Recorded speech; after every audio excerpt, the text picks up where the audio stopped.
करेले की सब्जी आमतौर पर ज़्यादातर लोग को उतरती नहीं है, खास तौर से बच्चों को। अगर आप इस तरीके से एक बार करेले की सब्जी बनाएंगे तो जो नहीं खाते हैं वो भी खाना शुरू कर देंगे।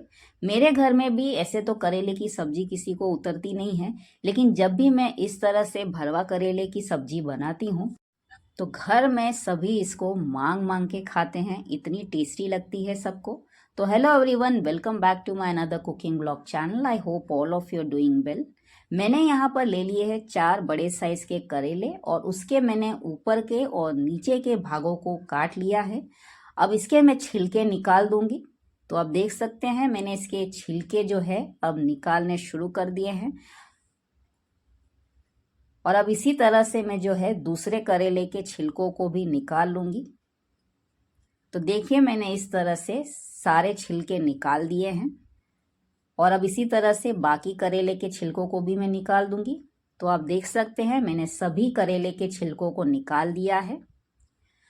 अब इसको हम बीज से काट लेंगे और इसकी जो बीजें होती है उसको निकाल देना है, बीजों को नहीं रखना है, क्योंकि ये बड़े साइज के करेले हैं तो इसमें कभी कभी जो है बड़े साइज के बीजें होती है। अगर आप छोटे साइज के करेले ले रहे हैं और अंदर बीजें एकदम छोटी छोटी है तो निकालने की ज़रूरत नहीं है। अब देखिए इस तरह से मैंने सभी करेले के बीजों को निकाल दिया है, आप देख सकते हैं। अब इसकी हम स्टफिंग बनाना शुरू कर देंगे। तो सबसे पहले मैंने लहसुन की चटनी बना लूँगी। उसके लिए मैंने यहाँ पर 7-8 लहसुन की कलियाँ ले ली है और साथ ही ले लिया है 1 चम्मच जीरा, थोड़ा सा नमक डाल दिया है और 1 चम्मच भर के मैंने कश्मीरी लाल मिर्च पाउडर डाला है। अब इसकी हम चटनी बना लेंगे। तो आप देख सकते हैं इस तरह से इसको कूट लेना है और फिर इस तरह से हम एक लहसुन की चटनी बना लेंगे। आप देख सकते हैं मैंने इस तरह से इसकी एक चटनी बना कर रख दी है। अब मैंने एक बाउल ले लिया है। अब उसके अंदर मैं डाल दूंगी आधा कप जितना चने का आटा। इसके साथ ही मैं इसके अंदर डाल दूंगी जो हमने अभी चटनी बना के रखी थी लहसुन की, उसको हमें डालकर मिक्स कर लेना है। अब इसी के साथ मैं डाल दूंगी आधा चम्मच हल्दी पाउडर, 1 चम्मच कश्मीरी लाल मिर्च पाउडर डाला है, 2 चम्मच भर के मैंने इसमें धनिया पाउडर डाला है। धनिया पाउडर थोड़ा ज़्यादा ही पड़ेगा, तभी जो करेले की सब्जी है वो बहुत ही टेस्टी बनेगी। साथ ही मैंने डाला है 1 चम्मच इसके अंदर गरम मसाला पाउडर और 1 चम्मच नमक डाल दिया है मैंने। अब इसी के साथ मैं डाल दूंगी इसके अंदर 2 चम्मच जो है सफ़ेद तिल आते हैं ना, उसको डाल देना है। तो 2 चम्मच भर के मैंने डाल दिया है। अब इसी के साथ मैं डाल दूंगी 1 चम्मच भर के इसके अंदर सौंफ और 1 बड़ा चम्मच मैंने इसके अंदर नींबू का रस डाल दिया है। साथ ही मैंने डाल दिया है इसके अंदर 1/4 कप जितना जो गुड़ का टुकड़ा आता है ना, उसको मैंने क्रश कर लिया है और डाल दिया है। और साथ ही मैंने इसके अंदर 2 चम्मच भर के इसके अंदर तेल डाला है। तो अब इन सबको मिक्स कर लेंगे हम। अगर आपके पास गुड़ का पाउडर है तो आप गुड़ का पाउडर डाल सकते हैं। अब इसको हम अच्छी तरह से मिक्स कर लेंगे इन सभी मसालों को चने के आटे के साथ। अब मैंने मसाले मिक्स कर लिए हैं। अब इसके अंदर मैं डाल दूंगी 1 मुट्ठी भर के हरे धनिया को मैंने डाल दिया है। तो अब इसको भी हम अच्छी तरह से मिक्स कर लेंगे। अच्छी सी बाइंडिंग आनी चाहिए, उस तरह से मिक्स कर लेना है। तो आप देख सकते हैं इस तरह से जब हम मुट्ठी बांध के बनाएं तो इसकी एक अच्छी सी बाइंडिंग आनी चाहिए। तो अब हमारी स्टफिंग जो है बनके तैयार हो गई है। अब जो करेले हैं उसको हम उसके अंदर भरना शुरू कर देंगे। तो अब थोड़ा थोड़ा हाथ में लेके दबा दबा के इसको भरना है। अंदर से जितनी अच्छी तरह से हो सके उतनी अच्छी तरह से इसको दबा लेना है। देखिए इस तरह से। तो मैंने इस तरह से अच्छी तरह से दबा के जो है करेले को भर दिया है और इसी तरह से अब बाकी के करेले को भी मैं भर दूंगी। तो आप देख सकते हैं मैंने इसी तरह से अब बाकी के करेले जो है उन सब को भर के रख दिया है। देखिए इस तरह से। तो अब हमारे करेले जो है हमने भर दिए हैं। अब इसको हम आज स्टीम करेंगे। तो अब इतना जो बच गया है इसको हम ग्रेवी में यूज़ कर लेंगे। अब मैंने यहाँ पर इडली का कुकर चढ़ा दिया है। उसके अंदर मैंने रख दिया है इडली का प्लेट और साथ में जो हमने करेले भर के रखे थे उसको हमें स्टीम करने के लिए रख देना है। कम से कम 10-15 मिनट के लिए इसको स्टीम कर लेना है। तो अब इसको ढक के हम 10 से 15 मिनट तक स्टीम कर लेंगे। तो अब 10-15 मिनट के बाद खोल के देख लेंगे तो देखिए हमारा जो भर के रखा था हमने करेले, वो अच्छी तरह से अब स्टीम हो चुके हैं, अच्छी तरह से पक गए हैं। तो इस तरह से चाकू की मदद से मैंने चेक भी कर लिया है और ये अच्छी तरह से अब पक चुके हैं। अब इसकी हम ग्रेवी बनाना शुरू कर देते हैं। तो मैंने यहाँ पर कढ़ाई चढ़ा दी है, उसमें मैंने 5 चम्मच जितना तेल डाला है। तेल इसमें थोड़ा ज़्यादा ही पड़ेगा। अब मैंने डाल दिया है इसके अंदर 1 चम्मच जीरा। जैसे ही तेल गर्म होगा हम डाल देंगे 1 चम्मच जीरा। साथ ही डाल देंगे चुटकी भर इसमें हींग, इससे फ्लेवर बहुत ही अच्छा आएगा। और थोड़े से करी पत्ते भी डाल दिए हैं मैंने। साथ ही मैंने डाला है 3 हरी मिर्च, जिसको मैंने बारीक काट लिया था।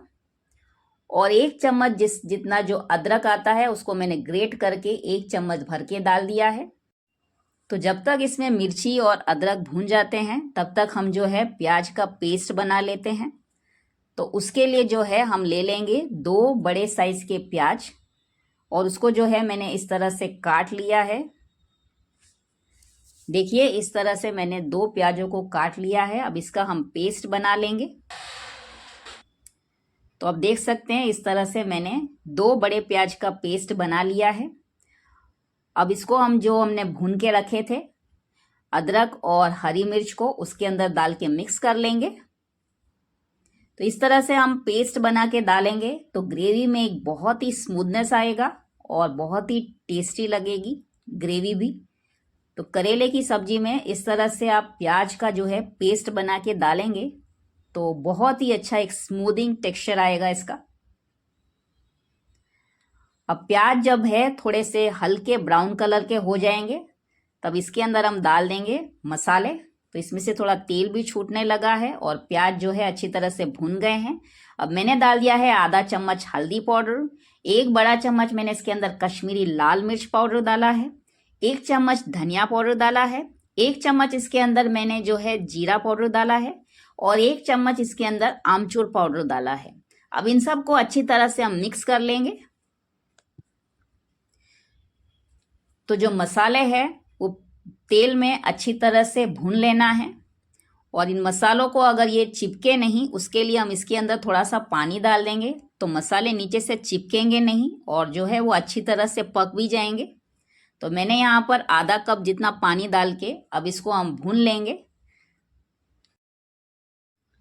अब इसको थोड़ी देर भुनने के बाद इसके अंदर हम डाल देंगे जो हमने स्टफिंग तैयार की थी, उसमें से थोड़ा बच गया था तो अब उसको भी इसके अंदर डाल के मिक्स कर लेंगे। तो इससे जो है हमारी ग्रेवी जो है उसमें थिकनेस भी आएगी और टेस्ट तो गजब का आएगा और इसको डालने के साथ ही ग्रेवी में बहुत अच्छी सुगंध भी आ रही है। अब इसके अंदर मैं डाल दूंगी 1 चम्मच जितना गुड़ का पाउडर और साथ ही मैं डाल दूंगी 2 चम्मच नमक।